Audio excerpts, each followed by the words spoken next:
Hello, my dear friends. I'm Dr. Khan. Listen, if you eat the right things, you can still eat till you are satisfied and control your diabetes at the same time.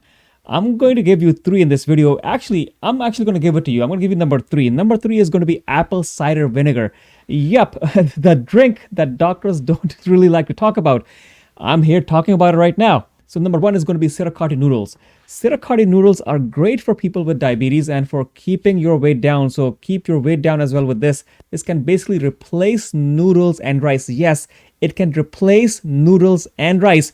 How about that? So this actually comes from a vegetable called konjac, and it has a fiber called glucomannan, which gives the noodles a lot of fiber. And this is very, very low in carb value. So that is great. So this is grown in Japan, where it is turned into Shirataki noodles or rice. And you don't actually have to go to Japan to get this, because I will have a link in the description in which you can find where you can get this for yourself. So glucomannan is a kind of viscous fiber that actually makes you feel really, really full. So you actually eat and you are fully satisfied. Also, it has been shown to lower blood sugar after a meal and improve risk factors for heart disease in people with diabetes and metabolic syndrome. Check this out. Okay, let's have a look at this study. The health promoting effects of konjac glucomannan and its practical applications. So this is going to be important. I always like practical applications. So what they found here is that, let's look at this. KGM can reduce the level of glucose, cholesterol, triglycerides, and blood pressure, and can enable weight loss. So isn't that the most marvelous thing you have seen? Another study in rats with diabetes, actually rats can be given diabetes, who are given glucomannan. They had lower levels of fasting sugar and lower levels of serum insulin and cholesterol. As you know, I like low levels of insulin. That is best for your health. Then to quantify what you're going to be eating, so 1.3 ounces or 100 grams serving of Shirataki noodles has only 10 calories and only 10 grams of carbs that can be broken down. That is like nothing, and it does fill you up. But these noodles usually come in a packet with a fishy smelling liquid, so you need to rinse them very well before you actually use them. Make sure of this because people tend to forget the cleaning and the rinsing part up front, so otherwise it may not have the right texture. And then to get the real texture like noodles, cook the noodles in a skillet over high heat for a few minutes before adding anything else. Just the Shirataki. Now in summary, the glucomannan in Shirataki noodles makes you feel full and can help you control your sugar levels as well as stabilize cholesterol. Now number two is going to be garlic, and garlic is very healthy for something so small and low in calories. Just one clove of raw garlic, which is only 3 grams and has about only 4 calories. So it has manganese, it has vitamin B6, it has vitamin C, it has selenium, it has loads of fiber. And guys, studies show that garlic helps keep sugar levels under control and can also help keep cholesterol in check as well.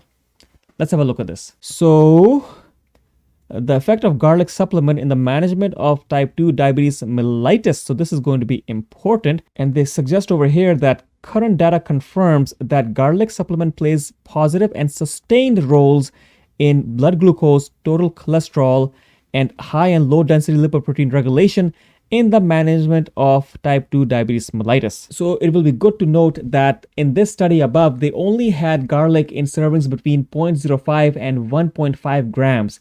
And one clove of garlic basically weighs around 3 grams. So they actually used much less garlic than even one clove of the garlic. So you can see that just small amounts can possibly make a big difference. Also, studies show that garlic can help lower blood pressure and also keep your cholesterol levels in check. That is always good news. So to summarize, people with diabetes can use garlic to lower their blood pressure, stabilize their cholesterol, and help out with their blood sugar levels. Now number three, as promised, vinegar and apple cider vinegar. For both plain vinegar and apple cider vinegar are good for your health in many, many ways. Even though it is made from apples, the sugar in the fruit actually turns into acetic acid when it is fermented, and fermented foods are always good. Less than 1 gram of carbs are in each tablespoon of this end product. And a meta-analysis of 6 studies, which included 317 people with type 2 diabetes, found that vinegar is good for fasting sugar levels and A1C. Let's have a look at this. All right, so a systematic review and a meta-analysis, vinegar consumption on glycemic control in adults with type 2 diabetes mellitus. So what they talk about here is that the meta-analysis showed significantly better fasting glucose and hemoglobin A1C levels. So that is actually fairly interesting.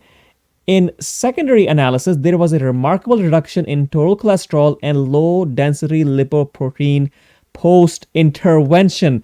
So this is important piece of information, but let's go back to the conclusion that they are actually arriving at. However, they do conclude that vinegar content did vary across these studies, and the sample sizes in the included studies were relatively small. So they said caution should be exercised when trying to extrapolate the results to a larger population. And of course, there's no problem with that. Whenever there is a small study, you cannot really correlate that to the regular population. So more studies are needed, but definitely something is happening here. So apple cider vinegar may have many other health benefits that are extensively talked about, like killing germs, preventing damage to cells.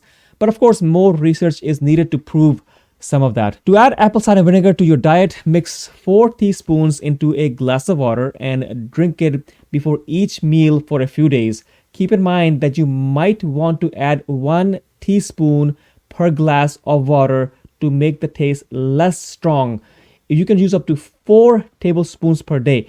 If you use too many teaspoons in a 1 cup, it will be too strong and you will not be able to drink it properly. So just keep that in mind. Small doses work fine as well. To sum it up, we can say that more research is possibly needed for apple cider vinegar if it is actually really good for your health. But it seems like it does have some effect, and I don't see any major harm in ingesting it every now and then, once or twice a day. It should be fine. Okay, so I will also have a link in the description on some of the cooking techniques and the specifics that I talked about. So do check that out and you can go ahead and download that. And if you are really looking to deal with your diabetes, check out this video where I talk about 7 steps to reverse diabetes in 1 week. Yep, check this video out. I believe you will possibly learn something good.